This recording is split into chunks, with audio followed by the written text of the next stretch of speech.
podcast series Talking Success, connecting the global fintech community. I'm Stacey Jafta, and today I'll be chatting with Mandy Hickson, motivational speaker, author of An Officer, Not a Gentleman, and one of the first female fighter pilots. Hi, Mandy. How's your day going? Hi, Stacey. Yeah, really good, thank you. Yourself?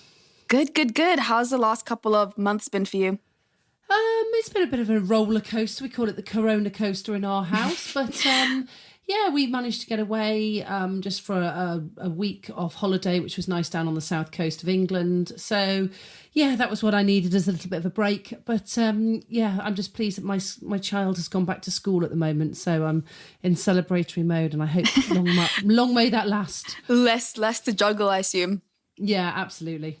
Nice. Well, I'm really excited to hear your story because this is a real good one. I just want to hear about your life journey, just in general, and really what led you to become a fighter pilot and then an author and motivational speaker.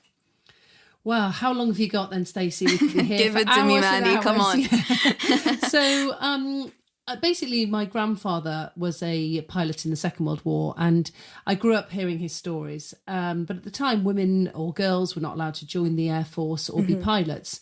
And but I carried on sort of with this in the back of my mind. And when there's a club that they run in the UK called the Air Training Corps. It's just a club for 13 to 18-year-olds to try to inspire people to join the military.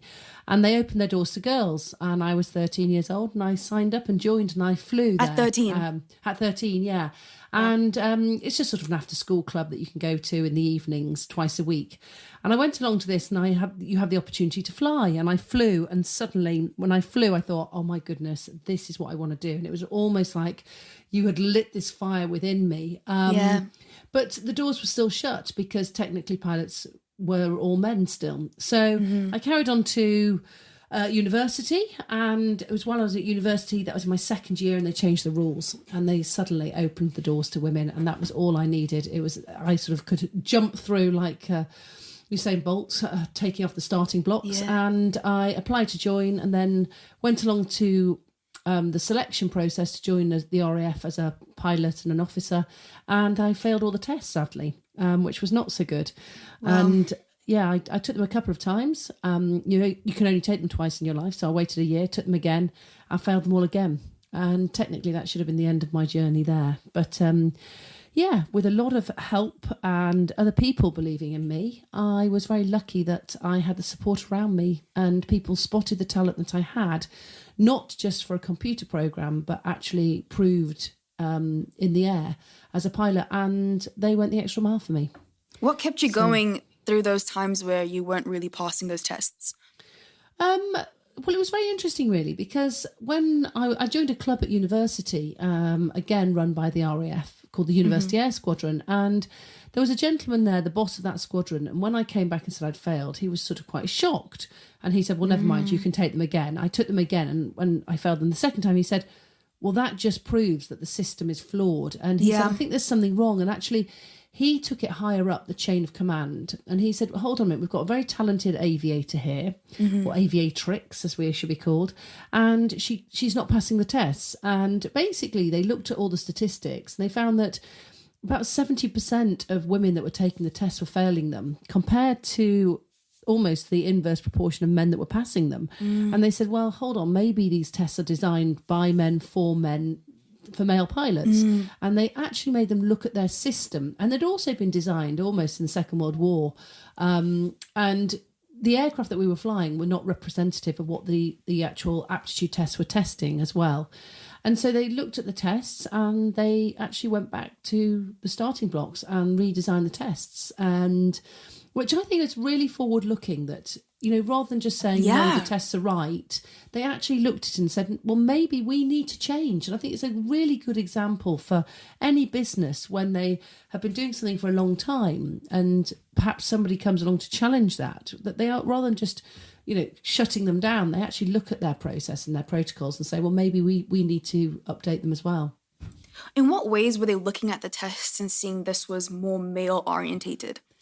I don't think it was particularly that they were more male orientated. They just couldn't understand why so many females were failing them. And I think however much we want to put it in different ways, women and men do process things differently. Yeah. We have different priorities that we put on things when they come in. We have different sort of situational awareness as well, where we could go right back to the sort of prehistoric man type thing of the hunter-gatherer. Men tend to look at things from the distance, whereas women would be able to process things a lot, more easily as to what's on hand. So, we are different intrinsically. And I think there's a place for everybody in whatever field they want to go into. But they actually changed the test to actually incorporate things like decision-making techniques in there, situational awareness, rather than just what we would call stick and rudder skills, which is the pure just hand-to-eye coordination. But obviously that was still looked at as well.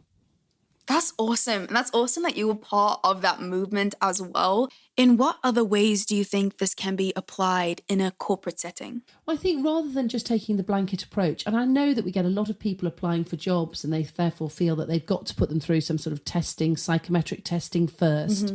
But actually we lose a lot of talent at that stage, and I see it with my son, and he's severely dyslexic, but he has so many other skill sets. And I see that all the time, that if he was to take a test, he would potentially fail it. But actually what he has is an incredible work ethic. He has a different perception on things. He sees things differently. He's got an amazing situational awareness. So all of these little things that would go towards actually, creating a really perfect person for a job are just wheedled out at that very first stages. So I think it's very difficult because I am aware that obviously you're trying to balance recruiting and you want to perhaps cut down the numbers that you have applying for jobs early on. But I think it's just that awareness that perhaps, we are all different and we need cognitive diversity in the workplace. So if we are putting out a test and we want a very small percentage of people to pass it, are they all of a very similar mindset? And I think that's very dangerous when we look at things like we have cultural diversity in the workplace, but we also do need cognitive diversity. Yeah, that's so important. Talent in the Cloud, who powers this podcast, has a mission to close the gender gap within the fintech space. And we've done a ton of research about why there is this problem to begin with. And change needs to happen at every stage. Looking at stage 1, job ads, for example, have words chosen that resonate with more men than women. And a Forbes article I was reading spoke about how men apply to jobs if they meet 60% of the qualifications, where most women only apply if they meet 100% of the qualifications. And I know you work with a lot of teams and train them on communication and culture. What have you found to be the most common challenges they face, and what has been the most impactful workshops for them? I think, so one of the sessions that I run is all around culture, and it's something that the aviation industry have worked really, really hard to alter. And to take you back to, say, the early 1990s, technology was going through the roof. Our safety record officially should have been getting better and better with regards to the safety of aircraft and flying. And yet we weren't. Our accident rate was remaining stubbornly high. And so rather than just going, well, let's get more technology on board, they actually looked at it and thought, well, what is the problem? And actually in 75% of aircraft incidents or accidents, the human is the problem. And so they said, right, we need some sort of human error avoidance program. And they designed something all around human performance factors, basically looking at the human in the cockpit and saying, how can we improve, the communication skills, decision making, the culture. Now, they started with the culture because I think a lot of people would have assumed that if you were to imagine an airliner, you have a captain and a first officer. When the first officer sees something going wrong, do they feel empowered to challenge that captain? If the captain is basically saying this is what it is, but the first officer disagrees, does he feel that his voice can be heard? And so part of it was about leveling that or flattening the hierarchical gradient to some degree, but also it was about changing the culture from one whereby people would make mistakes and they would cover them up because they got away with it, to actually altering it intrinsically so that people would make a mistake and almost want to share it because they felt so empowered to do so. They actually believed in the bigger picture. And I'd love to share with you this lovely visual image. Basically, if you can imagine an iceberg and the top one on the iceberg, for every one accident or incident, there will be 30 near misses, which has a negative occurrence.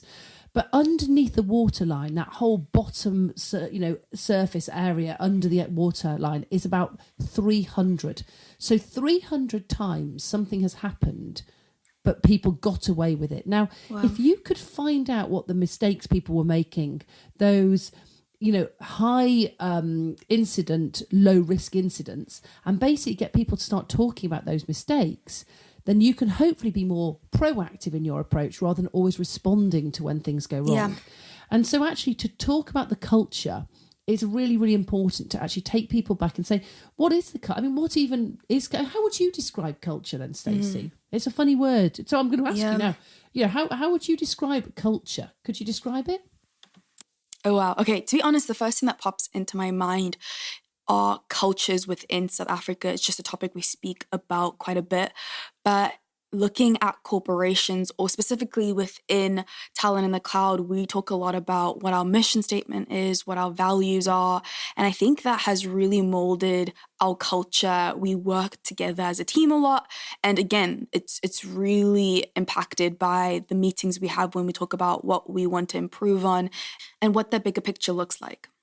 Yeah, and that's exactly it. I mean, one of my favourite ones is someone said, it's how we do business around here, but with the caveat, when no one's looking.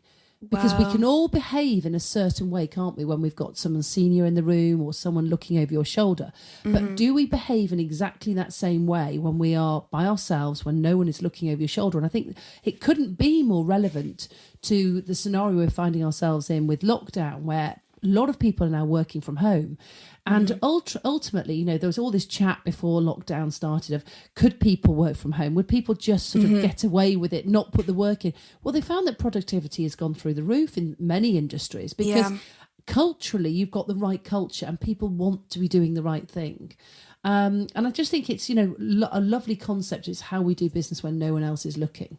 And if you can have the right culture, then people want to talk openly about mistakes, then actually you can change the way that you do business and suddenly people feel much more empowered to challenge and to talk about things.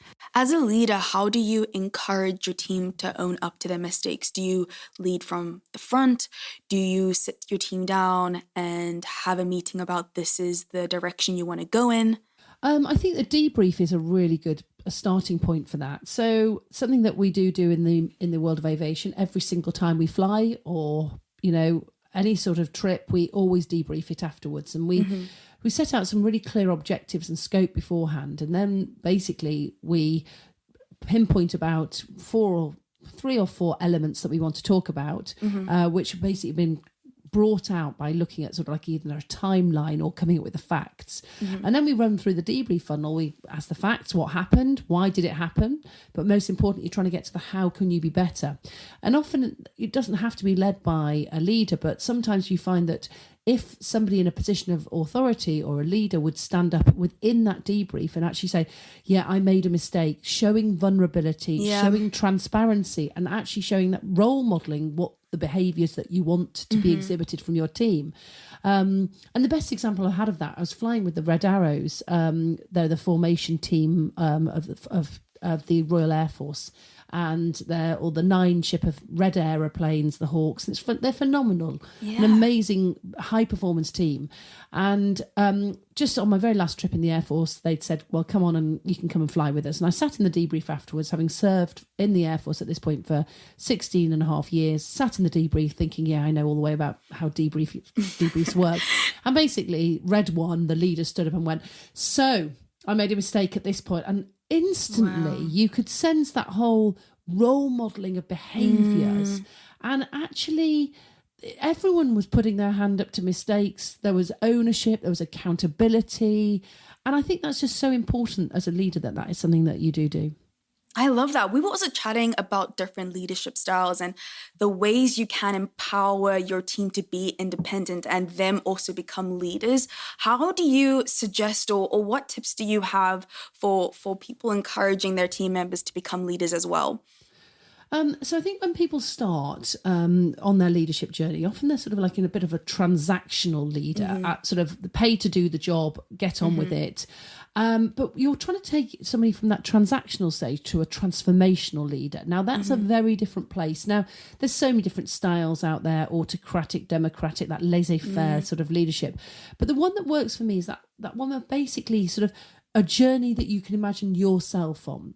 Inclusive, basically listening to what your team members have to say. So starting a meeting not by giving your opinion, but by asking for the opinions of the other people around the table. So you're sharing a vision and you're hoping to take people on the journey to achieve that vision, but not by just telling them in that autocratic style. But that, the transformational leadership is where people sort of take ownership of their own journeys within that, trying to achieve the goals. And therefore, they feel so much more empowered than just being told what to do and getting on with it. And I know there's big cultural differences we see through different nations on that side of things. Yeah. But ultimately, that's a very, very powerful leader is one whereby people all feel very included in that decision-making process. I mean, one of the best examples I've seen of leadership was when I was, it's called a first tourist. So I was on my first tour of duty. You do a tour for about 3 years. And I was serving out, flying over Iraq, defending the no-fly zone over southern Iraq. We were based out of Kuwait. And I was on my last trip out there. I was due to be going home the next day. And in the preceding three months, we hadn't really seen an awful lot of action. It had been quite quiet. We would describe it as tumbleweed-tastic sort of thing. And we were just coming home, and I happened to be leading my first ever combat mission that night. I had a senior navigator in my back seat. So the Tornado is a 2-seat aircraft. You have the pilot and then now a weapons systems operator. And often on a junior pilot will be twinned with a very experienced navigator so that you can really share the experiences and your learning can be much more powerful. Anyway, as we were just coming back across the border, we were engaged by a surface-to-air missile and my navigator literally shouted, "Brake right!" I sort of carried out the manoeuvre. We put our flares out, which are a countermeasure, and we managed to evade the heat-seeking surface-to-air missile that had fired, and it had locked onto our engines. But the flares took it. We saw it explode about 2 miles from the jet. And what then transpired for the rest of the sortie was that we were then tasked to head straight towards a pre-assigned target, because once an aggressive act is made towards any of the coalition aircraft, and there were quite a few aircraft airborne that night, we're probably talking about 60 aircraft, then you are tasked to carry out an attack on a target. And we were running out of fuel. It was dark. It's 2:00 in the morning. We've been up since early hours. We're tired. And suddenly our adrenaline is fizzing through our system. Now, I'm leading my first ever combat mission. So you can imagine the learning curve for me has suddenly gone through the roof. Yeah. But what happened, and what was a very interesting one that you can note would happen on this occasion, was that I continued to lead. My boss happened to be my number 2 in the formation, and my senior executive officer was my number 3 in the formation, but neither of them stepped in. I continue to make the decisions with input from my team. So we run through a fantastic decision-making model called DODAR. First thing you do is you diagnose the problem and you share it amongst the team. You then ask your team for options and they will give you their input. You as the leader make the decision, assign the task, and then review it and think what's changed. And I ran very quickly through this decision-making model, decided to head down into Saudi Arabia to find an air-to-air tanker, because that would improve our options and give us more time and capacity and fuel as well, which is always helpful when you're flying. And I got down there, and basically it wasn't our British tanker, it was an American tanker, and I was not cleared to tank from one of these. I'd never refueled from one of these aircraft before.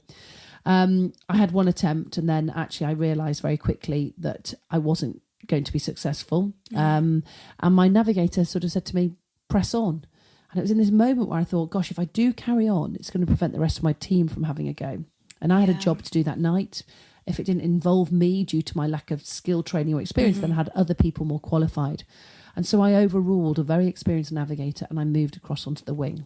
My boss and my number 3 refueled successfully, went back over the border, and they successfully destroyed the target that was their tasking for the night. And I landed back at base feeling like a failure. And the very first thing that happened was that my navigator, as we got out the jet, put his hand on my shoulder and went, "That was the best call you could have made." He said, "I was emotionally involved, I'm sorry," and gave me a whole backstory as to why he was emotionally involved. But he said, "That's why I said press on. But you had no emotion and you made the right decision at the right time." And my shoulders went back. and then I held the debrief when everyone landed, and at the end of that, I thought I was going to be slated for not being able to tank, and that didn't even come up. That was there were a few, what could you have tried, or had this worked? But what was actually happening was that I was still leading, even though I hadn't actually done the final stages of the mission, because I was the leader. And the experiences from that night will sit with me forever, because what I experienced that night was the most outstanding leadership I've ever seen in the form of my boss. Not my own, by the way, because he had empowered this junior pilot, to lead when the going was simple. But when the complexity went through the roof, he didn't leap in, did not take control, and did not Which is difficult. Yeah, it's really hard. And we see that in business all the time, don't we? Someone is given a job, they're told they'll be accountable for it, and then things start to go wrong, and the boss can see it's going wrong, and they just want to leap in all the time. But ultimately, we never learn unless that accountability is sitting on our shoulders. Now, the really important thing there is for the leader is when things do start to go wrong, that they are there to support, encourage, but perhaps asking facilitated open questions. What would, rather than saying, I will do this, you simply say, what are your thoughts? What are you thinking of doing? Yeah, I think that's really good. Who could you use? Who could you ask questions of? What else support do you need to help you on this task? So suddenly, actually, rather than just telling, they're facilitating that person to think for themselves. And that's really, really important in our journeys to becoming, good leaders. I love that story so much, Mandy. You had to think really quick on your feet. Did you go through any training, or do you have any tips for somebody in a situation where they have to just come up with solutions really, really quickly? Is there any tips you have over there?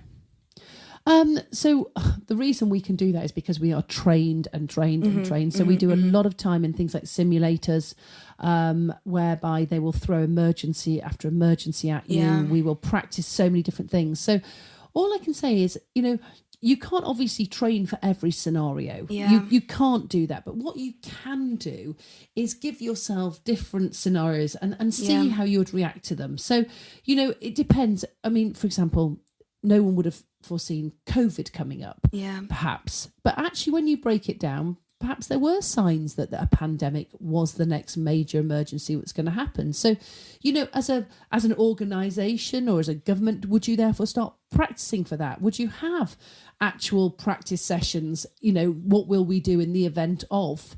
So suddenly it's not turning into the crisis, it's turning, that's probably not the best example in the world, because obviously it's a global pandemic and the implications of it are huge. But, taking smaller things that could happen, trying to constantly think ahead of the curve of what are our threats, and actually really analysing those and thinking ahead, so that when things do happen, it's not a crisis response. We're simply thinking about something that we've already thought could potentially happen in the future. Yeah, I love that. I love putting myself in uncomfortable situations, like being comfortable with being uncomfortable, whether that's saying yes to getting part of projects that I've never been a part of, or I recently started moderating a lot of webinars and conferences, and it's something I'd never done before, and I was so nervous. I had no idea how I was going to do it, and now I love it. But if I just never wanted to be put in an uncomfortable position, that would have never happened. So it's something I encourage a lot of my peers, just to say yes to as many things. Put yourself in situations where you can learn, because that's one, how you become better. And this is one that I'm really curious to know about, because this is a question I get asked a lot, is how do you become a motivational speaker? If this is someone's dream, how do you build an audience? Where do you even start? So I think you basically have to work out what your USP is, because what is your unique selling point. I see a lot of speakers out there that basically are sort of a business guru, but what's your story? People love stories. So we've all got stories inside us, and it can be something really minor that you don't think is important. It could be something like you have just described, Stacey, as saying, actually the saying yes to things. Now, that's a really important thing. So saying yes to things, opening up your heart and your mind and thinking, right, can I do things differently? But when I first got into speaking, it happened quite fortuitously, really, telling that story, bizarrely, that I've just shared with you at a dinner party. And somebody at the dinner party said to me, we've got a huge conference coming up. We're looking for a 20-minute slot about decision-making under pressure and stress. And I was like, yes, I'm your woman. And so that's really how I got into it. Hand on heart. That was my first speaking opportunity. Wow. And from there, basically, guess what? When someone said to me, what do you do? I then said, I'm a speaker. And they said, really? That's fantastic, because we're looking for a speaker. And I said, oh, that's great, then that's me. And it was hilarious because I'd only done one speech, but I started to tell people. So it goes into that visualization zone, doesn't it? Where if we visualize ourselves and actually imagine that we are doing it and know that you've got the skill. I mean, my first speech, by the way, that I did, I had it all on cards. I was reading my speech with all these pictures going behind me. It was absolutely atrocious when I think that. But the story was fantastic. Yeah. You know, you would think you'd know your own story, but I was so nervous. I was reading it from these little, cards in front of me. And one of the guys said to me afterwards, he said, that was the most incredible story I've ever heard, but please ditch the cards. And I thought, why do I even need the cards? It's my story. Surely I should be fine. Yeah. But so my tips would be, think about your story. And how do you make your story relevant to your audiences? And then on the actual practicalities of it, start off by getting yourself filmed. Get yourself some sort of event that you can speak at. It could be at a school. I think a school is a really tough starting point because kids, you know what, teenagers are a really hard audience. So if you can get them embraced, short attention span, not that interested in someone that's speaking to them. So, if you can get them on board, and the other thing is, if you do speak at an event of some sort, film it. And when I say film it, it doesn't have to be really deluxe. It doesn't have to be the highest quality, hiring in a studio sort of thing. We're talking about film it on your phone. Get the person that's standing at the back to film it, film some of the audience participation or them enjoying themselves, and actually make a little mini show reel, because that will show people in the future what you can do and how you can deliver. And have belief in yourself as well. Like I did, I started to tell people I am a speaker, even though I'd only done one 20-minute slot. And things start to happen. It's a little bit like jumping off that cliff with your parachute and hoping it opens. Yeah. I'm always one for doing that. Well, not literally jumping off, but you know what I mean. Love it, Mandy. Thank you so much for being on the podcast. Where's the best place for listeners to reach you? So I'm on LinkedIn just as Mandy Hickson. I'm on Twitter as Mandy Hickson. I have a Facebook page, which is Mandy Hickson Speaker. There's details as well on there of my book, which I've recently published, which is An Officer, Not a Gentleman, which is all about my story, basically, to making it to the front line of fast jet operations. And there's some fantastic stories in there as well. And it's gone to the #1 book on Amazon for aviation, which is unbelievable. Amazing. Mandy, thank you so much. I just feel inspired, so thank you again. Oh, it's my pleasure, Stacey. Thank you so much for inviting me on. Of course. Thank you for listening to Talking Success, connecting the global fintech community. Feel free to follow us on Instagram at Talent in the Cloud. And if you're interested in exec talent, or you yourself are looking for a new exciting change in your career, check out our website, talentinthecloud.io.